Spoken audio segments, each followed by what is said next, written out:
wanita, anak perempuan itu usia pertumbuhan cepat mereka start dari usia 9 atau 10 tahun. Oke. Anak laki baru start itu saat puber, saat suara mereka pecah, umur 12 atau 13. Pertumbuhan tulangnya. Yes.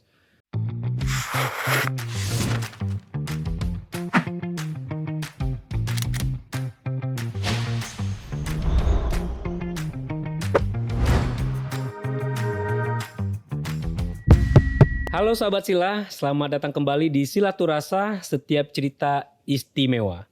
Kembali episode kali ini kita berada di Intibios Lab Klinik dan Farmasi.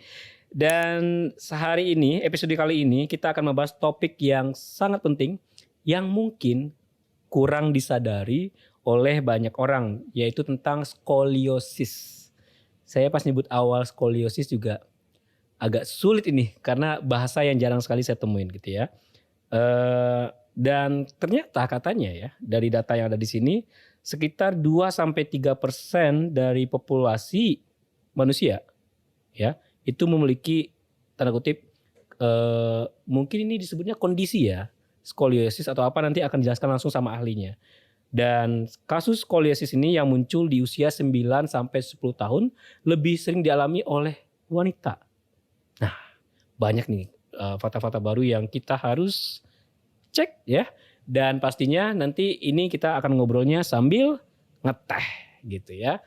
Tambah lagi, ini data-data lagi saya tambahkan, itu ada sekitar rasionya 4-7 ya, banding 1, itu perempuan itu lebih banyak ya. Gitu ya. Wow.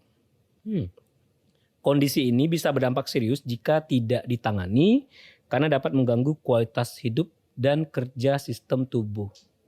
Skoliosis, apa itu? Ya, dan daripada pusing, saya juga nggak bisa jelasin. Langsung saja kita tanya pada ahlinya, kepada Bapak Tirta Hidayat. Ya. Halo Pak, salam kenal Pak. Salam kenal. Ya. Ya. Seorang CST ini, Conservative Scoliosis Treatment. Spesialis yang berpengalaman dalam menangani kasus-kasus skoliosis. Ya, terima kasih banyak Pak sudah mau ganggu saya hari ini. Thank you sama-sama. Iya. Dan Pak Tirta, ya, ini saya manggilnya Dokter Tirta. Dokter Tirta tuh ya agak nyaring tuh suaranya, tapi sekarang udah agak redam gitu. Oke. Atau Bapak atau gimana nih? Karena saya baru nih, karena di bidang kesehatan. Dokter Tirta? Bukan. Enggak, Tirta aja cukup. Saya bukan dokter. Itu dulu yang pertama. Bukan dokter? Saya bukan dokter. Oke, di sini ditulisnya spesialis dengan pengalaman mendalam dalam menangani skoliosis. Aktif bekerja sama dengan tim medis di Intibios dan Sinergi CST. Oke. Sekarang saya nanya dulu. Bukan dokter? Bukan. Background saya bukan dokter. Lalu apa Pak? Boleh diceritakan Pak? Oke. Kalau ditanya background saya untuk nanganin skoliosis, awalnya saya itu instruktur Pilates, tapi Pilates untuk rehabilitasi. Jadi Pilates yang lagi ngetren ini Pak? Ya, sekarang Pilates kan lagi booming nih sekarang ya. Ya. Orang taunya Pilates gitu loh. Yeah. Nah, saya belajar sertifikasi Pilates saya itu dari Polestar. Polestar Pilates USA. Di Amerika? Di Amerika. Nah, jadi kalau kita ngomong sejarahnya mundur, Pilates itu dari nama Joseph Pilates kan dulunya. Itu nama orang Pak? Itu nama orang. Joseph Pilates, orang Jerman. Pilates itu sebetulnya ngomong filosofi hidup, gimana kita sebagai manusia bisa hidup lebih optimal. Jadi kalau kita sekarang cuma tahu exercise-nya aja, sebetulnya dia nggak cuma itu. Tapi gaya hidup mulai dari dietary-nya, kemudian dari waktu yang kita manfaatkan, istirahatnya, rekreasinya, dan olahraganya. Orang tahu olahraganya, gerakannya. Nah, long story short-nya, muridnya Pak Pilates ini, Pak Pilates ini, gue Pilates dong ya orang-orang. Nah, mereka macam-macam punya background. Ada yang dari dancer, performer, sampai ada yang dari medis, nurse. Kalau saya nggak salah sejarahnya, Polestar itu backgroundnya dari kesehatan tadi. Makanya orang akan lebih mengasosiasikan Polestar dengan rehabilitasi. Nah, kebetulan saya dapat privilege bisa belajar di situ. Tapi dengan berjalan waktu, kita lihat juga bahwa orang-orang yang Pilates itu banyak yang kenapa dikasih gerakan tapi nggak seimbang-seimbang aja gitu loh. Nah, kelihatan kalau tulang belakang mereka ternyata dalam tanda kutip bengkok gitu. Orang yang lagi latihan, dia gerakannya itu nggak bisa sebagus mereka yang dalam tanda kutip tulang punggungnya itu rata. Oh, Bapak melihat itu? Kelihatan. Bahwa mereka yang ikut Pilates ternyata gerakannya sepertinya sulit gitu ya? Betul. Ternyata ada gangguan lain. Betul, ada kondisi lain secara struktur. Struktur ya. Dari situ kita tertarik, saya dan teman-teman tertarik belajar lebih jauh. Nah, kebetulan metode Scrot udah mulai beken, udah mulai dikenal. Kita belajar Scrot method dari Jerman. Maaf ya Pak, saya nanya banyak loh. Saya istilah-istilah baru nih. Nah, saya belajar kalau Scrot method itu ditemukan tahun 1930. Wow. Metode olah gerak khusus untuk mengkoreksi skoliosis, lengkungan tulang belakang tadi. Skoliosis ini apa nih Pak? Boleh tahu? Nah, skoliosis itu secara sederhananya adalah kondisi di mana tulang belakang kita kalau kita ngelihat orang dari belakang atau dari depan, tulang belakang yang idealnya itu rata, dia itu melengkung ke kanan atau ke kiri. Saya bantu visualisasi. Jadi harusnya lurus nih kayak gini nih. Tulang belakang segini ya. Nah, anggaplah begitu. Ini kalau kita ngelihat kita ngelihat seseorang dari belakang gitu, tulang belakangnya lurus. Dia melengkung. Oh, tapi ini melengkung. Melengkung. Bisa gitu, Pak? Bisa banget. Wow. Bisa melengkung. Terus kalau di X-ray, lengkungannya itu diukur lebih besar dari 10 derajat. Makanya kadang-kadang kalau kita ngelihat X-ray nih, misalnya kita di Google lah. Saya jadi takut nih. Terus? Di Google, nanti X-ray for scoliosis person. Itu kita akan kelihatan si tulangnya itu melengkung, kalau diukur lebih besar dari 10 derajat, plus disertai dengan putaran. Jadi saat tulang belakang kita melengkung, dia juga ikut muter. Makanya skoliosis itu satu kondisi deformasi tulang belakang yang terjadi secara 3 dimensi. Makanya teman-teman yang ada skoliosis, kalau kita ngelihat dari luar itu dia mungkin yang paling gampang cirinya pundaknya tinggi sebelah. Kemudian pinggul mereka kadang ada yang lebih ke kiri kelihatan atau ke kanan atau tinggi sebelah. Jadi ada hal-hal yang secara fisikal itu tuh kita bisa lihat ciri-cirinya. Belum tentu itu skoliosis, tapi itu udah ciri pertama untuk kita pengen tahu lebih jauh. Saya langsung perhatiin orang-orang sebelah sini nih. Makanya skoliosis nggak? Bapak bisa langsung tahu nggak? Wah, ini skoliosis kamu nih. Kalau di posisi berdiri, kita yang udah belajar kadang-kadang suka jadi kepo. Kepo. Kita ngepoin. Tanyain nih berarti ya? Nggak sampai berani nanyain juga, cuma we can help them to improve their life better. Kalau mereka pingin gitu loh. Kira-kira secara pendeknya seperti itu. Makanya kalau tadi ditanya, bukan dokter, jangan panggil dokter karena saya bukan dokter. Tapi dengan belajar dan sertifikasi pelan-pelan dengan berjalan waktu, ya beginilah. Makin lama kita makin. Tapi unik juga sih. Maksudnya gini, saya bisa katakan saya orang yang, saya nggak tahu apa ini salah atau benar ya. Cuman gini, mungkin kita bisa bilang ini lebih ke traditional method atau pendidikan dokter method lah gitu. Maksudnya tidak ada pendidikan. Bukan. Tapi apa namanya? Kalau di luar itu mereka menyebutnya sebagai konservatif. Konservatif. Jadi penanganan skoliosis tanpa operasi atau penanganan skoliosis konservatif. Ada 2 macam. Satu dengan menggunakan specific exercise tadi seperti Scrot method. Salah satunya Scrot method dari Jerman. Nanti dari beberapa negara mereka ada lagi yang lain. Ada Lyon method dari Prancis, Seas dari Itali. Dan itu yang umum. Dan kemudian yoga juga, gitu? Nah itu nanti akan yoga atau pilates itu sendiri itu disebutnya sebagai non-spesifik. Yang ngebedainnya sebetulnya kalau yang disebut spesifik mereka udah punya data medis.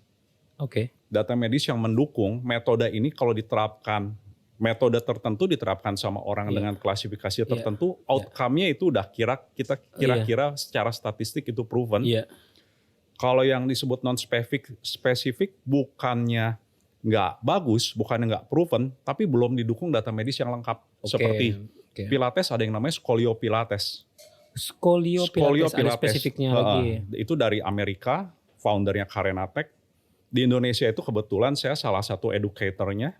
Berapa banyak educatornya di Indonesia, Pak? Educator di Indonesia baru 2. Bapak salah satunya? Saya salah satunya. Ya, thank you. Itu salah satu metode Pilates yang diakuin di Amerikanya sendiri. Secara mereka udah mulai masuk hospital. Di dunia baru ada 8 educator soalnya saat ini. Wow, Bapak satu di antara 8. Yes. So proud to be here dengan Pak Tirta. Senang banget ya. Dan ya saya bersyukur sekali. Saya juga bisa join di SOSORT. SOSORT apalagi itu Pak? SOSORT itu organisasi internasional, SOSORT itu bisa di Google. Singkatan ya? Singkatan. Dari? Asli saya lupa karena panjang, kalau ditanya langsung saya lupa aja. Maaf. Nah, tapi dia gabungan dari, sebetulnya didirikannya itu oleh dokter bedah tulang, ortoped, surgery, fisioterapi ahli gerakan, dan ortotis brace maker. Fisioterapi, ini baru nyambung nih saya nih. Nah, mereka itu bekerja sama, yang interestingnya, dokter bedahnya ingin surgery itu dijadikan opsi paling akhir kalau conservative method itu nggak mampu menangani, memberikan outcome yang baik. Jadi saya rada panjang sedikit ya jelasinnya. Jadi SOSORT itu ngejelasin sebetulnya treatment skoliosis, karena banyak yang datang kan ke kita itu nanya bisa disembuhin nggak? Itu nomor 1 selalu gitu. Apa skoliosis bisa disembuhin atau enggak? Dan konteks orang bisa disembuhin itu adalah bisa balik jadi lurus nggak? Ya, itu wajar banget. Nah, jawabannya, nah ini yang menarik. SOSORT saya akan jelasin lebih panjang sama mereka. Saya akan ngacu selalu sama acuan yang SOSORT bikin. Jadi bukan sama Pak Tirta yang bikin atau si A atau si B, tapi saya ngomong sama organisasi yang udah punya jurnal medis lengkap. Sudah ada panduannya, guideline-nya. Udah ada panduan. Kita treatment skoliosis itu sebetulnya kita managing resiko, penambahan derajat. Nah, artinya nggak akan pernah ada orang yang dalam tanda kutip terlambat. Aduh, saya udah ketuaan.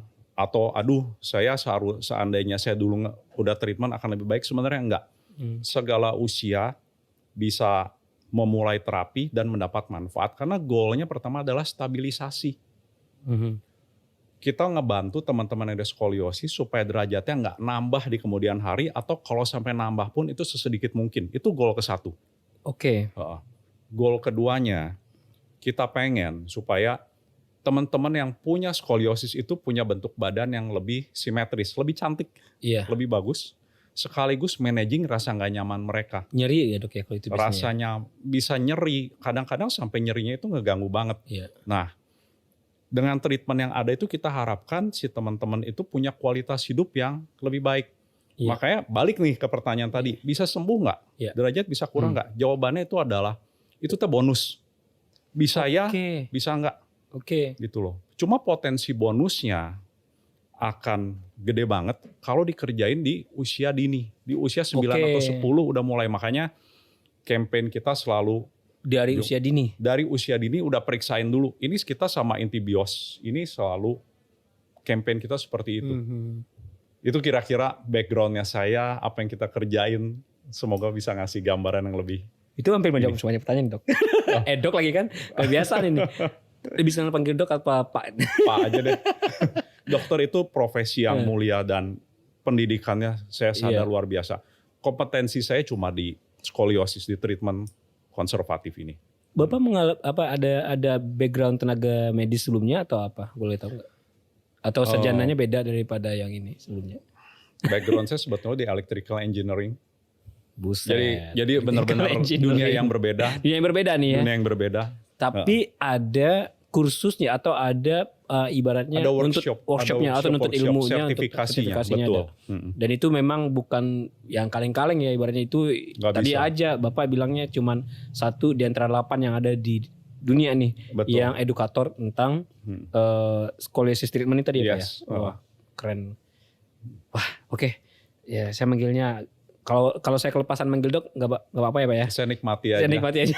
Tapi saya minta maaf dulu sebelumnya. Minta maaf dulu pada dokter nih, karena iya juga sih, maksudnya gini, saya juga yang aware bahwa nggak harus ya sebenarnya kalau orang yang berkecimpung di dunia kesehatan itu mesti bergelar dokter ya gitu. Bukan Betul. Saya bermaksud untuk mengatakan bahwa semua orang bisa jadi menyehatkan orang lain gitu ya.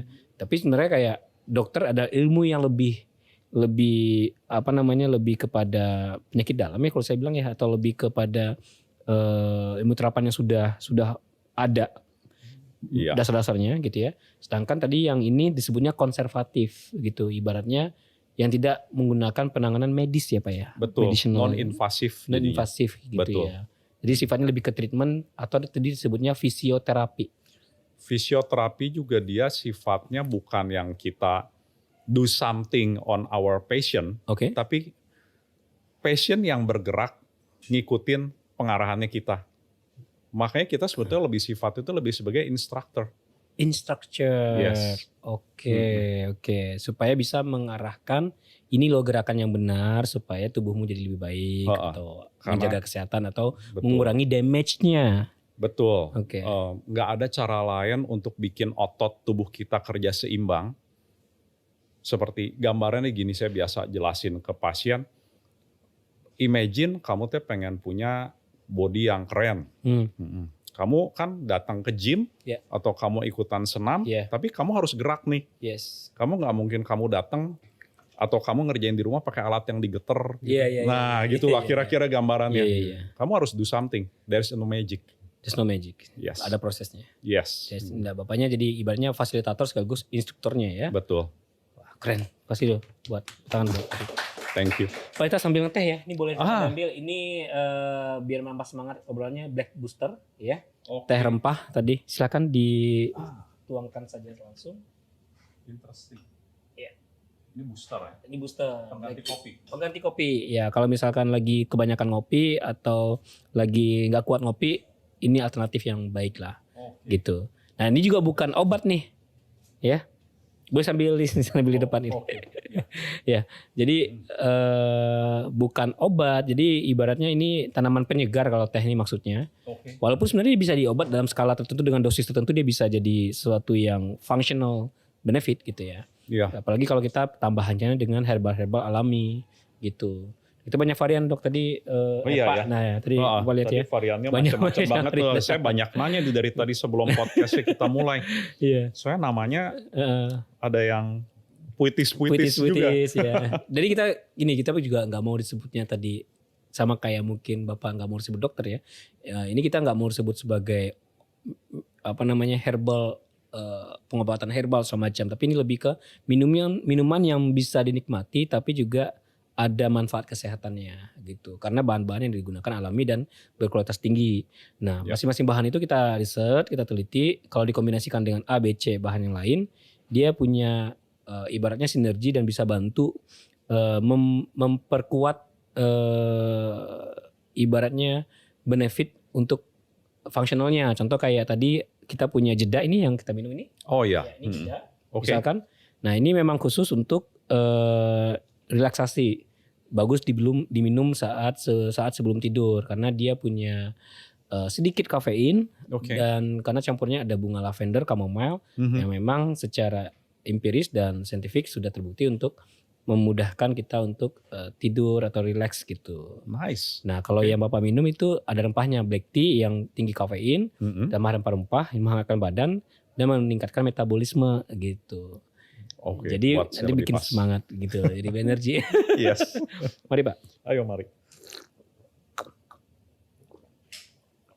Nah, sambil Bapak minum, ini saya akan memperdalam tentang topik yang menjadi keahlian Bapak nih, ya. Sebenarnya apa sih yang bikin yang menyebabkan skoliosis gitu? Orang jadi skoliosis apakah itu keturunan, apakah suatu kebiasaan yang salah, apa gimana Pak? Kalau kita bicara penyebab, mungkin saya berangkatnya dari ini. Skoliosis itu dibagi dua macam. Oke. Ada skoliosis yang dalam tanda kutip 80% skoliosis yang kita temuin itu disebutnya idiopathic skoliosis. Idiopatik. Oke. Dari kata idiot artinya kita nggak tahu. Serius? Seriously. Idiopathic scoliosis itu dari kata idiot. Idiopatik, oke. Dunia medis sampai hari ini masih berusaha cari tahu penyebab yang terdefinisi, tapi multifaktornya terlalu banyak. Makanya kita lebih disebutin nggak apa-apa, tetap teman-teman di dunia medis researcher cari tahu, karena mereka yang belajar dari genetik akan bilang ini faktor keturunan. Yeah. Mereka yang bilang dari sisi DNA akan bilang ini ada marker-marker yang bisa kita pelajarin untuk bisa tahu penyebabnya apa. Yeah. Dari sisi hormonal itu ada lagi yang beda lagi. Hormon. Oke. Research terakhir di SOSOT itu dikasih tahu kalau hormon melatonin mereka teman-teman yang skoliosis itu sedikit beda dibanding yang normal. Oke. Dari gizi juga sama gitu. Nah, there are too many, tapi intinya 80% kita temuin itu idiopathic. Jadi dari kecil itu lahirnya normal, nggak ada apa-apa, tahu-tahu nanti umur 9 atau 10 itu tahu-tahu tulang punggungnya mulai starting ngebengkokin. Oke, itu prosesnya cepat, Pak? Atau bukan karena dipupuk? Depends. Makanya. Wow. Nah, terus pertanyaan yang 20% lagi apa sih sisanya gitu. Yeah. Nah, yang 20% lagi itu mereka dari kecil, dari lahir itu biasa udah ada sesuatu yang different. Ada yang penyebabnya disebutnya congenital. Artinya dari si bayi itu lahir, pertumbuhan tulang itu udah nggak sempurna. Kita punya tulang belakang itu kalau dilihat di X-ray kelihatan kan kayak ada susunan tulang kecil-kecil, vertebra-vertebra. Saya nyebut ke pasien saya yang masih kecil-kecil, saya sebutnya donat. Nah, ini si donatnya kamu ini, kalau di teman-teman yang congenital, donatnya ini bisa tumbuhnya miring sebelah, atau dia ngeblok 3 donat jadi 1. Kalau dia dari kecil udah kayak begitu, otomatis pertumbuhannya dia nggak perfect, dia akan ngebengkokin. Nanya, sama kayak gigi ya, kalau gigi orang nggak bisa rata gitu mungkin karena macam-macam model. Maybe. Saya nggak kebayang kalau gigi. Kan nggak semua orang punya gigi yang rapi gitu misalkan. Karena dia. Saya salah satunya yang. Saya juga salah satu. Idiopatik. Ini juga idiopatik gigi juga gitu kayak. Kita akhirnya pakai estetik ini supaya pakai apa namanya itu aligner lah atau sekarang pakai behel lah kalau orang-orang gitu. Nah mungkin ada itu juga nggak pengaruhnya pola duduk. Nah kalau pattern. Tadi saya terusin lagi. Itu tadi yang congenital, kemudian ada yang dari neuro. Seperti anak-anak yang lahir ada kelainan di otak, anak yang cerebral palsy gitu loh. Itu biasa mereka akan tulang belakangnya akan ada problem juga. Atau satu lagi mereka ada penyakit TBC tulang, tumor di tulang itu bisa bikin somehow tulang mereka ada problem. Tapi itu cuma 20% kejadiannya. Yang bisa dipastikan itu kenapanya ya selebihnya idiopatik tadi. Selebihnya idiopatik. Makanya masih jadi misteri itu ya? Masih jadi misteri. Jadi kalau balik lagi pertanyaan, gimana kalau tadi ada postur tubuh yang kita bawa, anak-anak sekarang kan bawa beban kan gede-gede, berat bener gitu loh. Nah, atau kemarin nih pandemi, si pandemi itu bikin orang kan banyak diem di rumah terus. Nah itu si demografi 2-3% di awal itu belum, setahu saya belum ada statistik baru. Tapi kelihatannya itu akan ngebikin demografinya akan naik. Karena kita punya kebiasaan postur tubuh kita itu nggak dijaga. Makanya buat teman-teman yang punya bakat skoliosis, kalau kita bakat, saya nyebutnya udah bakat deh gitu. Bibit-bibit Mereka yang punya postur tubuh nggak dijaga itu bisa nambahin, bisa progres. Nah, tapi mereka yang nggak punya bakat bisa dapat bakat baru nih. Bisa dapat bakat baru tapi juga bisa enggak. Maksudnya nggak akan sampai miring banget. Makanya kadang ada orang tua yang nanya, dulu anak saya jatuh atau saya lagi ngegendong di satu sisi aja gitu loh. Itu juga pengaruh nggak? Sebenarnya enggak. Oh, itu nggak menimbulkan bakat. Kalau bakatnya ada ya keluar aja jreng. Oke. Jadi itu kayak kondisi lah ya. Ya. Kondisi juga. Nggak ada yang kayak secara duduk itu salah itu ada nggak pengaruh? Kalau punya bakat skoliosis cepet ya bisa ngedorong. Tapi Okay. kalau nggak ada bakat skoliosis cuma kelihatannya aja kamu duduknya nyantai bener gitu ya. Iya. Tapi nggak akan bikin skoliosisnya tambah parah juga. Oke, karena memang tidak ada bakatnya. Betul. Nah itu mesti dicek tuh ya? Ya. Oke. Itu ngeceknya gimana itu dok? X-ray? Kita bisa dua macam ngelihatnya. Satu dengan X-ray mah udah pasti itu gold standardnya untuk lihat skoliosis. Tapi satu lagi secara klinis. Secara klinis itu kita menggunakan metode Adam test. Adams test. Yang punya Pak Adam nih sebelumnya, benar juga. Seharusnya dari Mr. Adam ya. Nah, itu yang kita biasa kerjain kalau teman-teman Intibios lagi ngadain MCQ. Nah, peserta MCQ itu kita kasih service free screening. Nanti kita lihat postur mereka, apakah ada ciri-ciri. Jadi bukan diagnosa, tapi nunjukin ciri kalau orang punya skoliosis dengan Adam test itu kelihatan. Kalau kita punya space buat praktek itu sama saya akan saya tunjukin. Oh iya. Tapi intinya gini, kita kan minta si pasien berdiri depan kita pas di belakangnya dia berdiri relax aja. Kita liatin apakah shoulder dia itu tingginya sama. Apakah pinggulnya dia itu level, simetri ke kiri ke kanan dan ketinggiannya sama. Kalau dia kelihatannya ada yang nggak even, miring, kita akan minta dia forward bending ke depan, bungkuk ke depan. Kita lihat dari belakang, kalau dia punya skoliosis, salah satu bagian dari tulang belakang dia akan kelihatan tinggi sebelah. Nah, tinggi sebelahnya itu yang tadi dibilang dari definisi, ada rotasi. Jadi kalau yang tinggi sebelahnya itu dia di bagian rongga dada atas, yang bikin tingginya itu tulang rusuk dia yang muter. Kalau dia ada di low back, yang tinggi sebelahnya itu si otot besar penunjang dari low back dia gitu. Kebayang.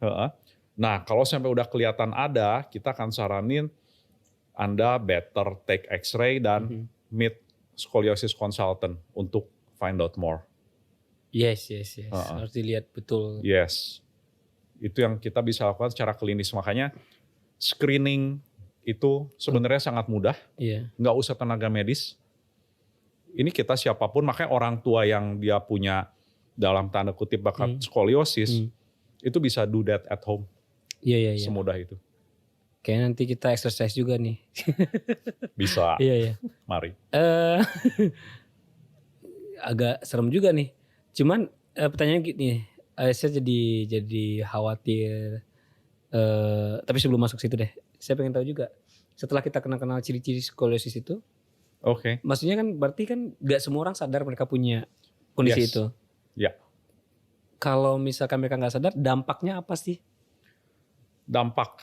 Nah, kalau kita bicara dampak, yang paling apakah ada saraf kejepit misalkan, itu mungkin saya potensi ya. Potensi. Jadi saya lebih suka gini. Orang yang punya kurva di badannya itu secara struktural dia punya otot, jaringan ikat penunjang tubuh dia itu kerjanya pasti udah nggak seimbang. Itu yang pertama. Yang kedua, dia punya sistem organ, sistem kerja di tubuhnya dia tuh macam-macam kan, sistem ada sistem pernafasan, sistem otot, sistem kerja jantung dan lain-lain. Itu pasti udah nggak akan sama mereka yang nggak skoliosis, tergantung dari besar kurva mereka. Tapi badan kita juga pinter, dia akan selalu berusaha beradaptasi dengan keadaan dia. Mencari posisinya yang mana yang cari nyaman. Posisinya dia gimana yang nyaman supaya dia bisa berfungsi. Gitu loh. Makanya kalau sampai dibilang apakah akan fatal banget, bisa ya bisa enggak. Kita nggak bisa nyamaratain kalau kamu nggak gini, kamu pasti begini. Gitu loh. Cuma kalau kamu nggak kerjain, potensi kamu untuk yang tadi misalnya otot kamu ada saraf kejepit, mungkin kamu tuh lebih gede dibanding sama teman-teman kamu yang nggak skoliosis. Ya. Atau kamu yang punya rongga dadanya yang keputar nih, posisi kurvanya ada di rongga dada, kamu mungkin akan sedikit lebih cepat capek dibanding teman-teman kamu yang nggak ada skoliosis. Karena paru-paru kamu tuh keputar, vital kapasitas kamu juga berkurang. Tapi bukan berarti mereka yang punya skoliosis itu pasti ngalamin ini. Mereka yang punya skoliosis tapi olahraga, mungkin nafasnya tetap lebih kuat dibanding teman kamu nggak ada skoliosis, tapi mager. Nah itu dia. Jadi kita nggak bisa nyamaratain dan ngejudge kalau kamu nggak ngapa-ngapain, kamu tuh pasti begini atau kamu tuh pasti begitu. Gitu. Baik lagi tadi yang kita lakukan adalah doing better aja ya.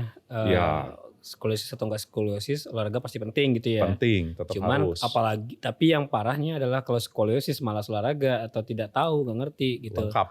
Lengkap sudah penderitaannya. Lengkap sudah potensinya. Potensinya gitu. Tadi. Iya, karena atau gini, saya pernah lihat juga ada yang sampai bungkuk gitu ya. Itu skoliosis atau beda lagi? Kalau skoliosisnya kejadian sama usia, ini umumnya terjadi sama orang tua. Yang udah di atas umur 60 atau 70. Iya, saya melihat banyak gitu. Karena si orang tua di kita itu mereka ada istilah osteoporosis kan. Mereka yang punya bakat skoliosis ditambahin dengan osteoporosis akan jadi skoliosis degeneratif. Penurunan fungsi itu ya. Penurunan fungsi. Si tulangnya udah gak kuat nopang, otot dia gak kuat nopang, yang ada itu bungkuk. Jadi benar-benar, ya itu double. Double itu. Bakatnya double lagi. Bakatnya double. Makanya kita punya orang tua juga sangat kita dukung buat mereka untuk selalu aktif. Mau olahraga jangan, dan kita jadi anak-anaknya jangan orang tua itu malah dibiarin nggak gerak gitu loh. So, what to do yang paling baik untuk bisa tadi, apa ya kita istilahnya Pak, menangani, mencegah atau menyembuhkan apa nih Pak yang istilah paling bagus untuk skoliosis nih? Kita ibaratnya dalam menangani, sebetulnya kita pakai bahasa menangani. Atau mengontrol. Mengontrol boleh juga, tapi kita lebih pakai bahasa namanya manajemen. Skoliosis manajemen. Nah, paling penting, paling pertama adalah tahu dulu Anda ada skoliosis atau enggak. Ya, jadi deteksi. Itu masuk ke paket medical check up nggak ya di Intibios? Di Intibios udah beberapa udah masuk nih. Masuk ya? Oke, bisa tuh. Jadi kita sebutnya itu sebagai scoliosis care. Scoliosis care. Di scoliosis care, saya bersama tim dokter Intibios itu kita mendeteksi apakah seseorang itu punya skoliosis atau enggak. Kemudian kita belajar juga untuk bisa tahu resiko pasien ini progression itu seperti apa. Dari situ mereka akan nge-follow up resultnya sama kita di sinergi, dan kita akan saranin sama mereka what to do. Dari sisi konservatifnya, apakah Anda tepatnya dengan exercise, atau Anda tepatnya menggunakan brace, atau kombinasi keduanya. Brace. Apa ini Pak, boleh diceritakan ini brace? Itu saya tulang-tulang semua itu.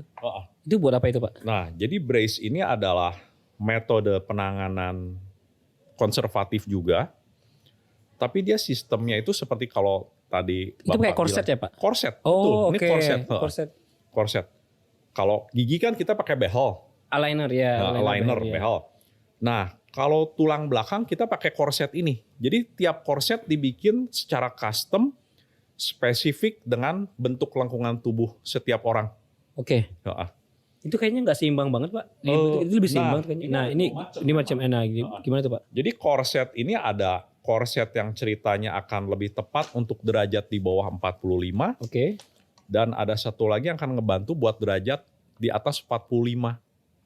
Makanya yang kelihatannya nggak seimbang ini disebutnya asymmetric brace. Boleh Pak saya pegang itu Pak? Satu. Sorry kiri. Asymmetric brace. Bapak tadi jelasin nih saya yang itu. Nah, Ya, maaf. Gimana Pak tadi? Dia punya cara kerja ya, kalau kita punya lengkungan, dia akan mengalign balik lagi ke tengah. Depan belakang mana nih Pak? Ini bagian depannya, bagian bukaan. Depan bagian ini. Depannya, depan. betul. Nah, brace ini ya bisa diibaratkan dia kayak kita lagi sadar nggak sadar, badan kita tuh selalu ditaruh di posisi koreksi sama dia.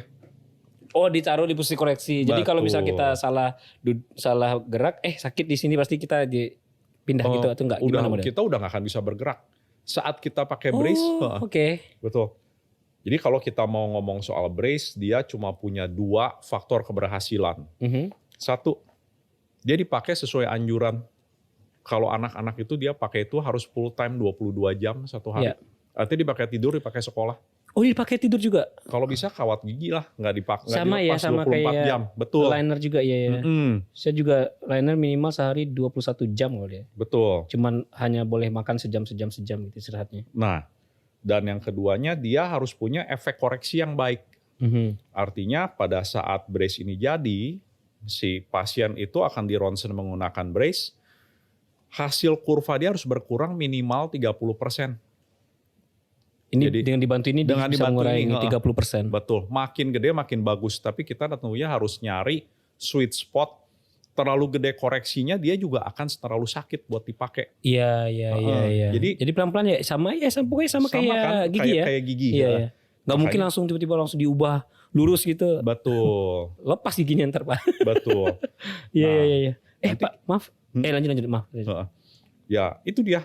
Faktor brace itu cuma 2 macam. Jadi brace itu nggak peduli yang bikinnya siapa, harganya berapa. Ini kita ngomong diplomatisnya aja. Meskipun kita di Sinergi bersama Intibios kita punya 3D Scolio sama Sinergi brace tadi. Tapi sebetulnya yang bikin brace berhasil faktor 2 tadi.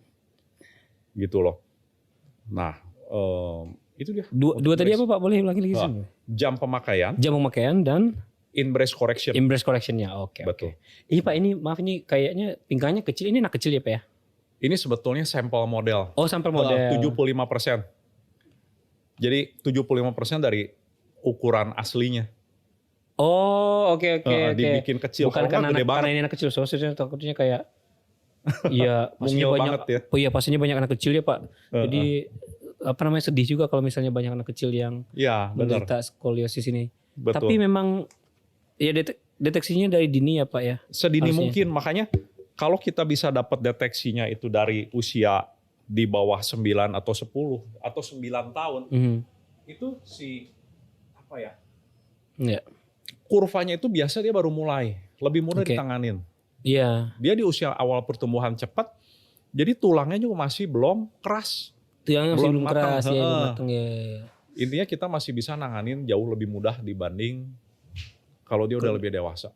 Batasnya paling lambat berapa tuh Pak? Kalau boleh tahu, idealnya golden age-nya di bawah 15 lah. Di bawah 15 itu udah harus dicek ya? Udah harus dicek, betul. Nah, tapi usia yang tua pun juga selama dia bisa bergerak tetap bisa latihan. Di kita tuh sampai umur 91 tahun masih dapat manfaat. Masih dapat manfaatnya. Betul. Intinya tidak lebih parah, itu aja sih dicarikan. Karena kan kalau miring-miring kayak apa tuh kan kayak capek bener. Capek juga sama kayak apa? Menara Pisa. Kan derajatnya makin lama makin turun tuh. Ya. Mungkin gitu lah, mungkin logikanya saya begitu Pak. Jadi kayak tambah miring.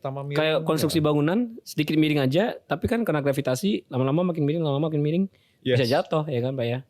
Tambah progres, betul. Tambah progresnya. Tapi yang penting itu adalah dikoreksi itu. Yap.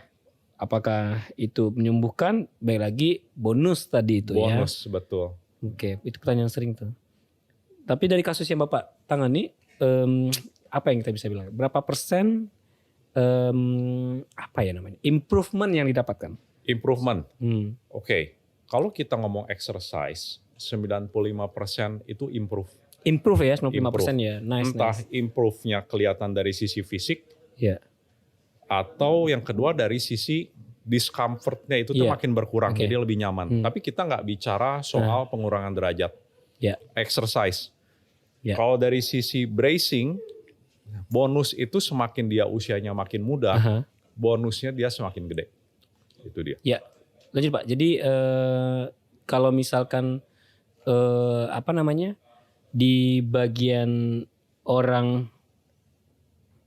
5%, apa yang bikin tidak terimprove gitu kira-kira. Yang 5%. Iya, jadi saya nanya 5% nih. Karena 95%-nya oke nih, jalan nih ya kan. Yang 5%-nya kenapa? Kenapa? They do not do the homework, do not do the exercise. So, kalau misalkan ngikutin arahan seharusnya mereka bisa jadi terimprove dengan baik itunya. Jadi kita udah buktiin sendiri, Sosot ngasih guidance, dia ngasih jurnal medis, ngasih data, itu semua proven. Iya. Nah, it's simply kayak kalau kamu nge-gym, kamu masa ototnya bertambah. Tapi kalau lu mau nge-gym ya gak akan bertambah gitu. Ya, tapi nge-gymnya gimana? Nah itu kan harus di manage kan. Betul. Caranya gimana? Caranya gimana? Karena kok nggak semua orang datang ke gym langsung jadi berotot, enggak. Pasti ada tahapan-tahapannya. Gerakannya salah aja bisa keseleo, bisa fatal malah jadinya. Betul. Bukan ini. Jadi kayak skoliosis, apa namanya? Ini namanya kita di scoliosis management ya. Scoliosis management. Ya. Jadi kita dikasih gerakan yang tepat, diinstruksikan. Kiat-kiatnya lah ya, sama dietary-nya tadi saya membahas dietary-nya nih. Apakah ada bagian makanan yang memperparah atau memperbaiki skoliosis gitu? Ada nggak? Pertama bukan kompetensi saya. Tapi Tapi kalau ada parents yang nanya, saya jawab yang simple banget. 4 sehat 5 sempurna aja deh. Itu kayaknya udah paling umum. Banyakin makan vitamin D aja. Tapi ya itu, sisanya Anda tanya sama dokter gizi. Itu kompetensi mereka. Betul. Tapi saya rasa sih ada hubungannya harusnya ya. Apalagi urusannya sama tulang. Pasti kandungan zat besi kah, apakah ini kayak logika standar aja gitu. Pasti ada gitu, sayur pasti udah jelas gitu. Betul. Kalau selain daripada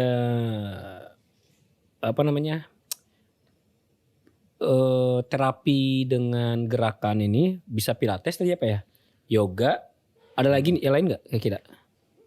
Untuk skoliosis ini terapinya? Saya percaya di setiap gerakan sebetulnya mereka pasti akan ada hal yang berguna untuk ngebantuin. Kayak berenang gitu? Nah ini dia. Kadang-kadang suka ada yang bilang saya dikasih tahu waktu konsul berenang atau pull up. Jadi saya ada kurva tapi saya disuruh berenang atau pull up aja. Sorry to say, berenang sama pull up itu nggak secara directly ngebantu. Itu aja dulu. Karena waktu kita berenang kita kehilangan space. Bukan. Space, awareness kita akan space. Jadi kita buat ngekoreksi badan kita itu susah banget. Bukan nggak bisa, tapi susah.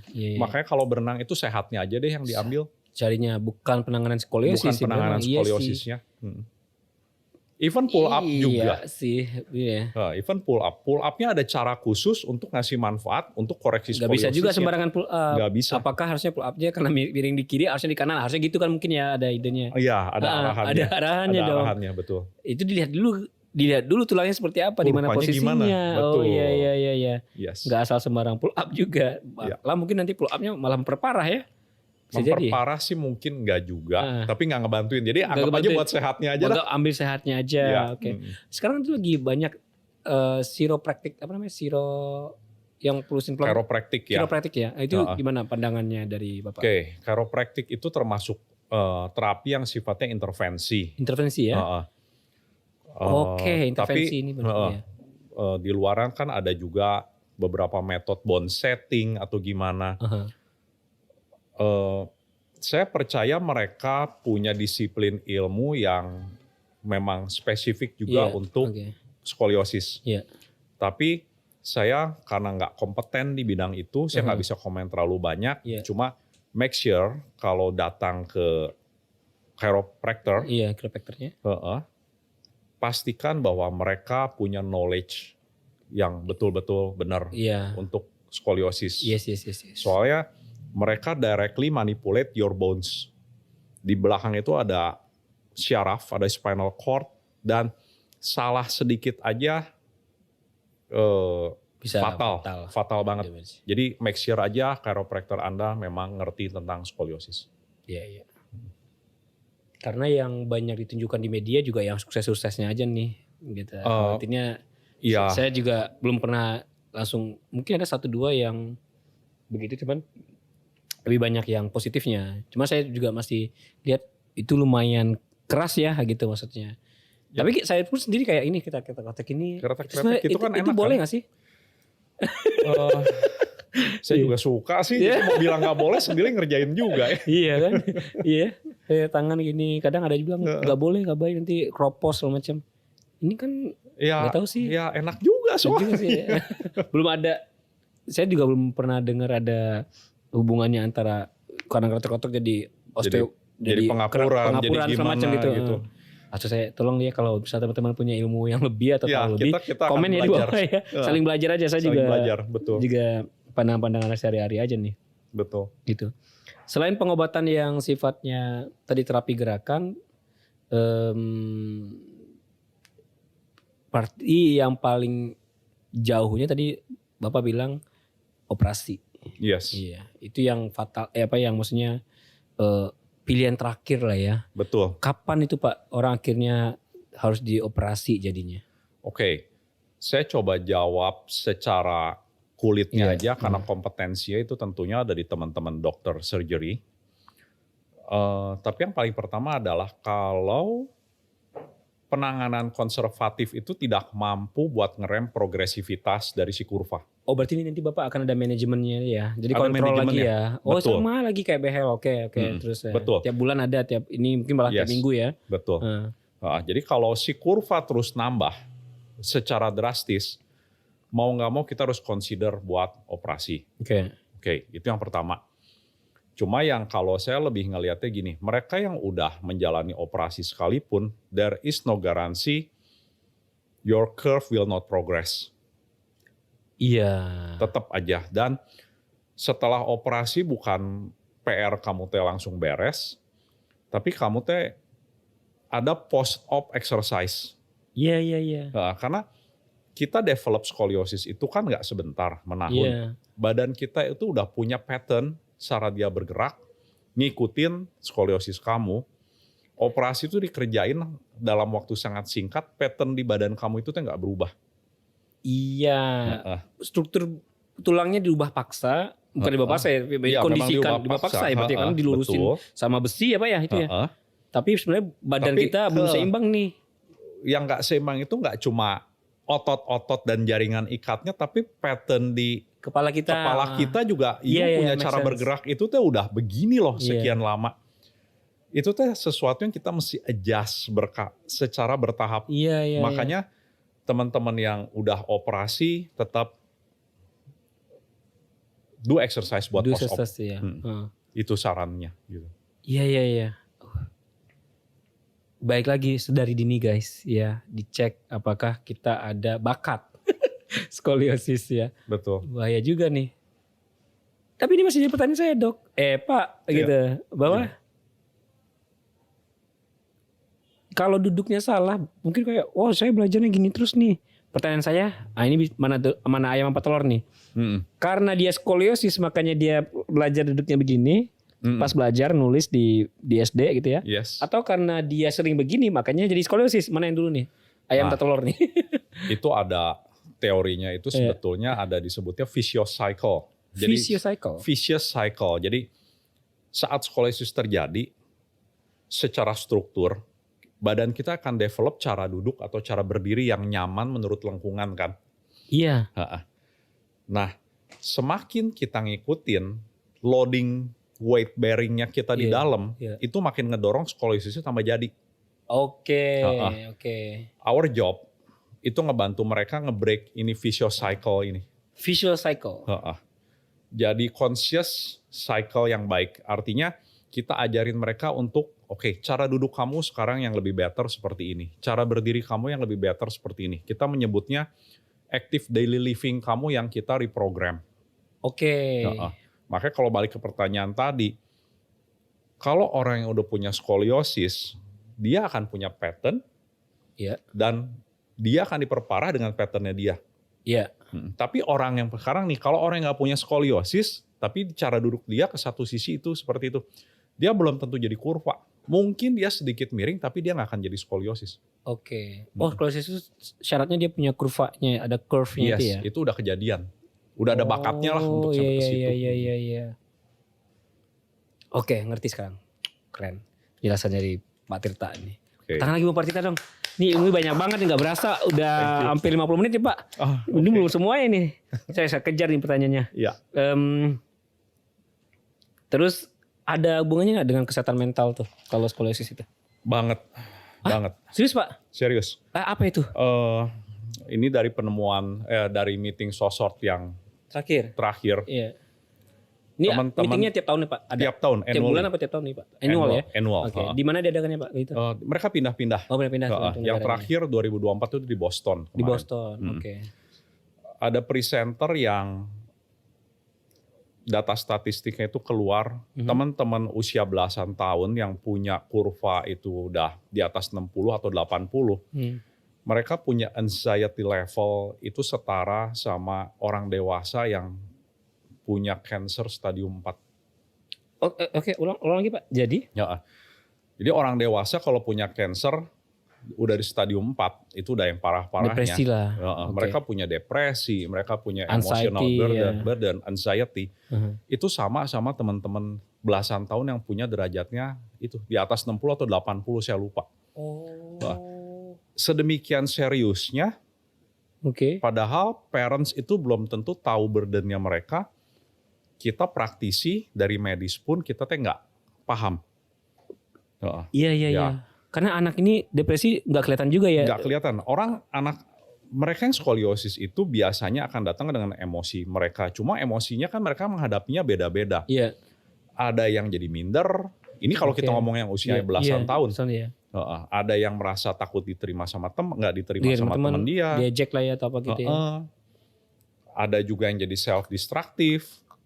Kemudian orang tuanya juga ada beda-beda lagi cara ngedukungnya. Ada yang saking kugemesnya, "Hey, kamu latihan dong supaya jangan tambah bengkok." Bahasanya itu bahasa negatif yang padahal dipakai. Sebenarnya yang dibutuhkan tuh supportnya, moralnya. Gitu loh. Makanya karena kita nggak ngerti nih Pak. Karena kita yang tidak skoliosis nggak ngerti sebenarnya penderitaan mereka seperti apa. Betul. Makanya kita sebagai praktisi kita sangat ngejaga sekali bagaimana cara kita ngomong sama pasien, sama klien. How to motivate, kita jadi teman mereka harus bisa, sebagai motivator bisa, sebagai teman mereka curhat juga bisa, dan kita juga selalu ajak bicara ortunya sebagai lingkungan terdekat dari mereka, support, dan jangan bikin si anak itu dalam tanda kutip trauma, jiper, minder, ya kan? Yes, dengan atau no hope ya Pak jadinya gara-gara itu. Jangan sampai no hope, selalu ada hope. Orang yang skoliosis itu mereka bisa ngejalanin hidup mereka dengan kualitas yang baik. Gitu, nggak kalah sama teman-teman yang biasa. Selalu hope itu akan bisa dicapai. Ini barusan menampar saya tuh Pak. Jadi saya ngerasa kayak skoliosis ya benerin tuh ininya caramu gitu. Cuman mereka mungkin juga tadi kan karena sifatnya kondisi yang mereka terima dari lahir, mereka juga nggak tahu gimana cara menyembuhkannya gitu. Betul. Apakah menurut kita yang awam ya tadi pull up lah, renang lah, apalah, padahal sebenarnya nggak membantu ya. Enggak. Maksudnya nggak directly membantu, tapi cari sehatnya aja. Cuman, nah ini nih, mumpung di Intobios ada pakarnya, kayaknya udah jalan yang tepat itu ya. Buat teman-teman yang kalau misalkan ada pengen ngecek atau ini kalau saya mungkin anak-anak generasi milenial punya anak nih, pasti umurnya udah di atas 6 tahun, itu dari awal udah bagus ya, dari bisa awal, dilihat ya. Betul, pas banget. Paling awal umur berapa bisa terlihat Pak? Sebenarnya dari umur 4 atau 5 udah 4 boleh 5 dicek. Ya? Udah boleh dicek pertama kali. Ya, tapi kita harus cek ya 4 5 ada kecenderungan itu. Tapi ini kalau turunan lebih jelas kelihatan nggak? Kalau misalkan bapak atau salah satu bapak atau ibunya skoliosis. Wisdom thinkingnya kalau orang tuanya memang ada, mereka punya anak itu dari kecil itu udah potentially udah dicek sama duluan. Kayak diabetes juga ya? Yes. Oke. Kalau bagi anak-anak yang tidak punya keturunan skoliosis, kira-kira penyebabnya apa Pak? Apakah makanan dari orang tuanya? Apakah di lahir dalam kandungan kebentur atau apa? Saya nggak tahu nih, lagi bingung. Kita nggak tahu juga karena mungkin ortunya nggak ada, tapi kan kita nggak tahu neneknya, kakeknya, moyangnya dia gitu. Berarti sebenarnya kita juga dari sisi sebagai praktisi butuh banyak data juga untuk tahu. Benar. Ini ada skoliosis apa enggak dan kebelakangnya tarik mundur historicalnya apa ya? Sebetulnya kalau buat kita praktisi sih kita perlu tahu, lebih penting buat kita cuma tahu ini idiopatik atau ini non-idiopatik. Karena terapinya akan mirip-mirip so far. Yang ngebedainnya cuma ekspektasi resultnya kita. Kalau ini idiopatik biasa aja, kita mungkin bisa expect, treatment dengan cara begini, dengan time segini, period segini, outcome-nya seperti apa. Tapi buat mereka yang memang punya basic yang tadi saya bilang, ada dasarnya, mungkin kita akan adjust ekspektasi resultnya. Itu aja. Result ekspektasinya, benar. Ya baik lagi, banyak-banyak konsultasi lah, karena 1 jam ini podcast nggak akan bisa menampung semua solusinya ya Pak ya. Gitu. Saya cepat-cepat pertanyaannya Pak, olahraga apa yang kira-kira bisa disarankan tadi untuk nggak tahu ya, mungkin mengurangi, tadi Bapak udah sampaikan jadi berenang, cari sehatnya aja semacam, sebenarnya yang penting tuh apanya nih? Tetap kalau olahraga yang aman tadi udah jelas berenang, kemudian seperti jogging itu masih aman. Buat mereka yang punya kurva agak besar mungkin rada dihindarin olahraga yang sifatnya high impact. Harusnya ini olahraga yang high impact sebaiknya yang bagi yang punya skoliosis jangan. Karena skoliosis nggak bisa dipungkiri adalah gravitasi. Nanti dia bandel dia Pak, skoliosis manjat tebing lagi gimana Pak? Nah, manjat tebingnya sendiri nggak apa-apa. Manjatnya mah nggak apa-apa, kan yang jadi problem kalau jatuhnya. Kalau manjatnya mah nggak apa-apa. Sehat, bagus-bagus aja. Manjatnya mah sehat, jatuhnya yang nggak sakit. Jatuhnya yang nggak bagus. Jatuhnya nggak sehat. Ya. Bapak ini ternyata humoris juga ya. Ini jadi kayaknya praktisi profesional di Intibios nih ramah-ramah, fun, seru gitu ya. Dan positif nih auranya Pak. Jadi memang Intibios nih bukan lab klinik biasa nih guys. Jadi datang di sini bawanya happy, fun. Makanya masuk ke salah satu mitranya Kemenparekraf ini. Jadi sebenarnya masuk ke kesehatan ini jadi wisata jadinya ya. Jadi masih datang fun, maksudnya jadi suasananya lebih positif gitu. Stresnya bisa rilis gitu. Betul. Nice Intibios ya. Nice. Selamat Pak, congratulations buat Pak Tirta sama Intibios. Thank you sama Pak Iman juga dan tim. Keren. Betul. Lalu Bapak di sini berarti kerjasama Intibios dan sinergi CST dalam menangani skoliosis itu seperti apa? Jadi kita di Intibios, seluruh cabang Intibios klinik itu dokter umumnya bisa menerima konsultasi untuk skoliosis care. Artinya screening pertama itu bisa screening pertama itu mereka bisa. Dan di beberapa tempat di Jakarta, di Pantai Indah Kapuk, Surabaya, kita punya space untuk exercise. Ada space. Jadi ada space-nya khusus. Kayak Pilates gym gitu Pak atau apa? Mereka punya setting sedikit beda, punya setting yang beda. Lebih mudah daripada Pilates, karena kan harus bisa di take home exercise. Take home exercise-nya ya harus bisa ya. Jangan terlalu sulit, juga harus beli alat yang bisa geser-geser itu pakai. Dan dalam waktu dekat kalau kita memungkinkan ya kita akan banyakin cabang kita di Intibios di kota lain. Supaya kita bisa lebih provide. Supaya Intibios bisa lebih provide latihan. Kayaknya mesti banyak edukator-edukatornya tuh Pak ya. Yes, yang susah itu SDM-nya memang. SDM sama kayak teh ini barista, kalau salah seduh salah rasa jadi Pak. Jadi itu dia. SDM-nya perbanyak nih gitu. Ada program nggak Intibios untuk perbanyak SDM ini? Dari kita latihan terus-terusan, terus pelatihan dokter-dokternya juga. Sama sekarang kita sama Intibios nih menyambut kemerdekaan Indonesia ke-79. Kita ada program brace yang terjangkau. Jadi di luar itu biasanya brace yang dalam tanda kutip punya sistem monitoring yang bagus, itu harganya di atas belasan, bisa sampai ke puluhan. Nah kita menyambut kemerdekaan ke-79, kita provide brace 79 brace sampai 17 Agustus tahun depan. Sampai 17 tahun depan. Jadi kita bikin panjang. Brace-nya itu bisa didapat dengan harga 9,5 juta aja. Jadi betul-betul potongannya lumayan banyak itu ya. Gede. Kita dari sinergi dibantu sama Intibios, jadi program ini bisa terlaksana. Cuma syaratnya gini. Untuk mereka yang usianya nggak lebih dari 14 tahun waktu mereka apply, sama punya derajat di atas 20. Jadi kita benar-benar ditolong yang dibutuhkan ya. Jadi kita pengen tepat sasaran, meningkatkan awareness buat deteksi skoliosis sejak dini. Tepat sasaran dan tepat guna juga. Betul. Jadi kalau maksudnya tadi semakin dini semakin improvementnya bisa potensinya lebih besar. Betul. Keren. Putangan buat Chesty dan Intibios. Keren ya. Terus teknologi terkini untuk deteksi dan penanganan skoliosis apa Pak? Ada teknologi khusus nggak? Kita punya teknologi sebetulnya kita semua udah digital. Digital.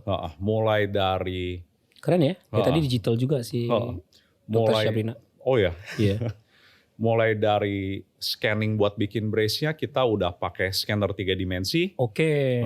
Kemudian buat pengecekan hasil latihan juga. Kalau biasa kan kita X-ray aja nih. Iya. X-ray kan bidang 2 dimensi. Iya. Kita menggunakan teknologi yang sama jadi kita bisa compare badan 3 dimensi sama model 3 dimensi before and after. Oke. Kayak USG ya. USG ada yang bisa USG kan jeroannya aja, dalemannya aja. Ini kita bisa ngelihat bentuk tubuhnya langsung, bisa compare apple to apple. Oke. Derajat kemiringan dari samping, dari mana, dari titik mana ya. Betul. Wow. Sampai ke teknologi buat bikin brace-nya, kayaknya kita di Indonesia yang pertama kali yang introduce 3D printing. Oke. Itu di dunia juga belum banyak. 3D printing ya? Ini 3D printing. Oke. Lebih presisi ya berarti ya? Lebih presisi, kemudian ketebalannya kita bisa atur. Iya. Brace yang biasa dari pasaran itu dia ketebalannya itu dia biasanya rata. Ya. Ini kita bisa tebal tipisnya kita bisa rubah semuanya sesuai kebutuhan. Sesuai kebutuhan tubuhnya. Kemudian kita bisa bikin pattern. Mungkin anak-anak lebih senang ada gambar stroberi, ada gimana itu kita bisa bikin. Jadi bisa personalize ya. Yes. Keren, itu keren personalize. Itu lucu tuh. Jadi kayak itu juga membangun positivity di kliennya Bapak ya. Betul. Gitu. Jadi kayak feelingnya engage gitu dengan punya. Dan yang lebih penting teknologi ini hampir zero waste. Hampir zero waste. Teknologi yang lama itu mereka kan harus bikin mock up, harus gimana, macam-macam. Waste-nya dalam tanda kutip masih banyak banget. Ini hampir zero waste. Makanya kita environment friendly juga sebenarnya. Bisa diklaim itu ya. Iya, keren. Sekali lagi tepuk tangan buat Intibios. Sedap ini Intibios.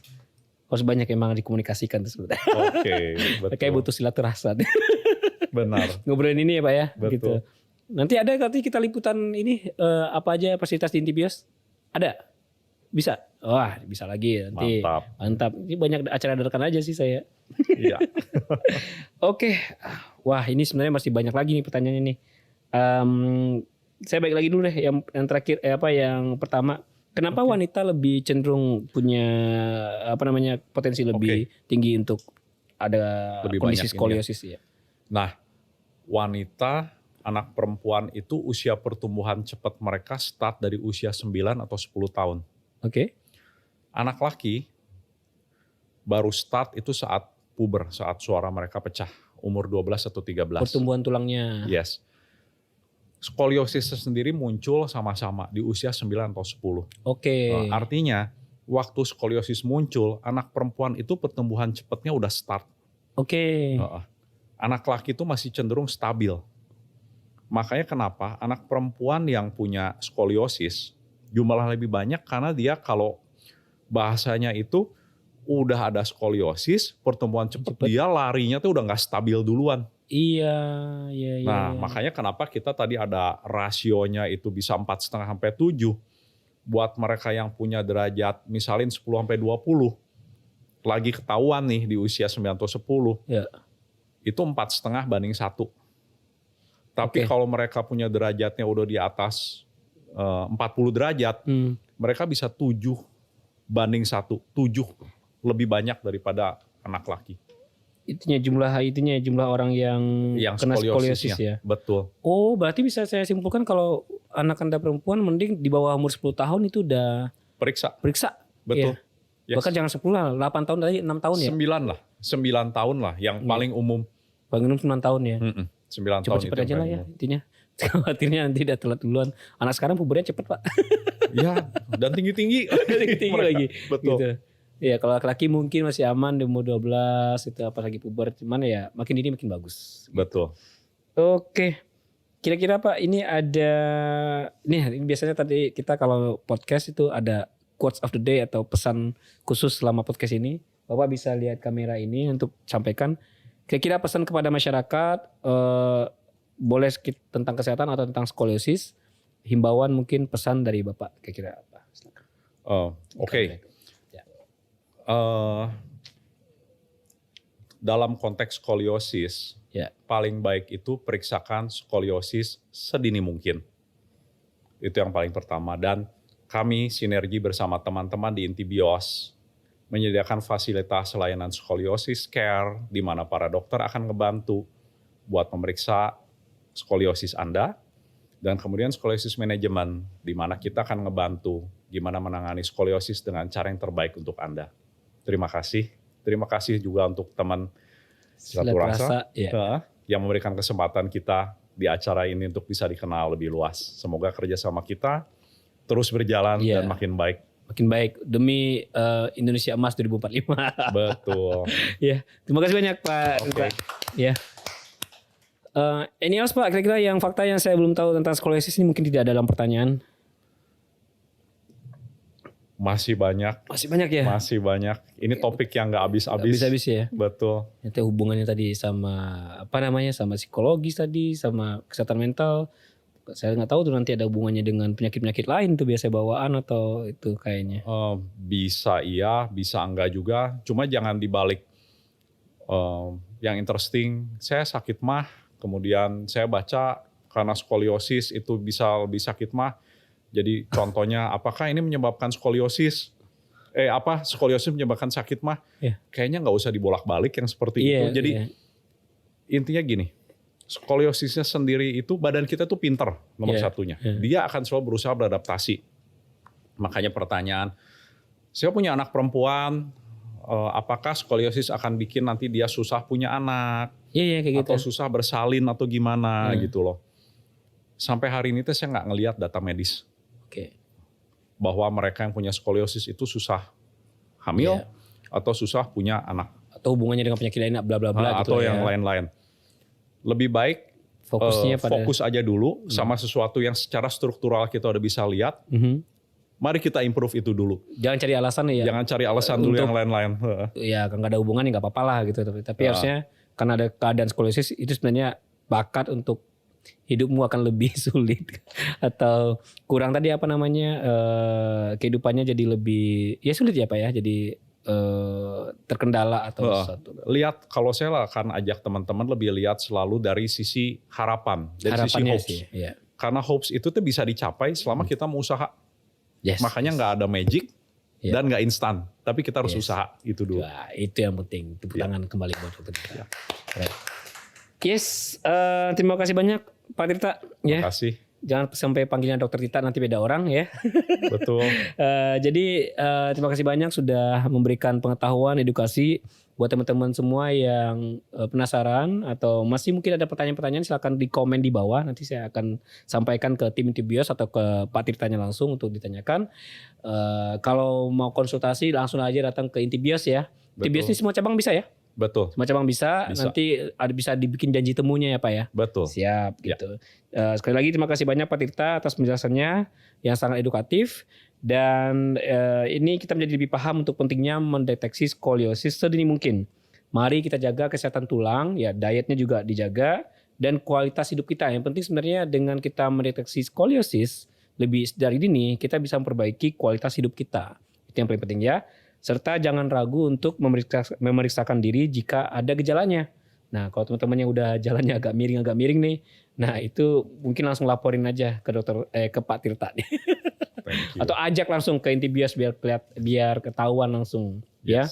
Kalau bisa ambil paketnya MCU-nya Stay Fit tuh tadi. Ya, jadi tadi katanya cek skoliosis bisa sekalian paket full dengan medical check up ya Pak ya? Iya, betul. Nice. Tambah lagi nanti ini lagi dibicarain nih. Tadi kalau MCU-nya ambil paket Stay Fit dapat tes Stay Fit juga dari Sila. Putaan dong program kita. Sip. Keren.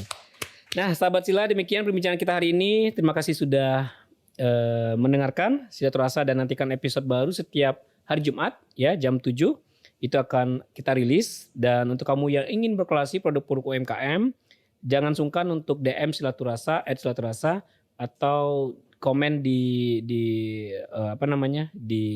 video ini, dan jangan lupa like, komen, dan subscribe. Dan bagikan video ini untuk yang membutuhkan. Demikian dari saya. Pamit undur diri. Sampai jumpa di Silaturasa selanjutnya. Setiap cerita istimewa. Bye-bye.